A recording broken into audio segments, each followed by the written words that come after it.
Flambée de barbecue en début de soirée sur l'autoroute A2. Le blocus a débuté dans l'après-midi. L'axe stratégique Paris-Valenciennes est resté coupé dans les deux sens. Un air de déjà-vu après la forte mobilisation des agriculteurs en 2024. On a l'impression de recommencer la même chose, de reprendre au point zéro.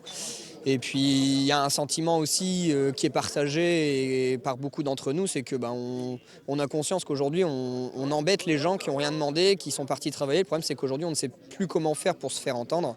Avec 3 autoroutes bloquées dans la région, la manifestation est impactante, mais la mobilisation moins forte que l'an dernier.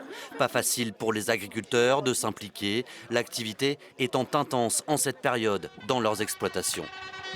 Moi j'ai dû faire mon boulot, j'ai dû aller faucher.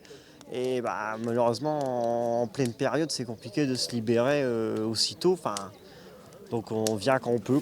Dans le viseur des paysans, une proposition de loi en leur faveur adoptée au Sénat qui leur donne feu vert notamment pour réutiliser provisoirement certains pesticides. Ils craignent que le texte ne soit vidé de sa substance par les députés la semaine prochaine à l'Assemblée. Au jour d'aujourd'hui, on se retrouve avec une loi qui passe au Sénat et que les commissions de l'Assemblée déconstruisent complètement, vident complètement de son contenu, voire même retournent la loi contre elle-même parce que les amendements qui sont faits rendent la loi beaucoup plus contraignante que ce qu'on avait avant.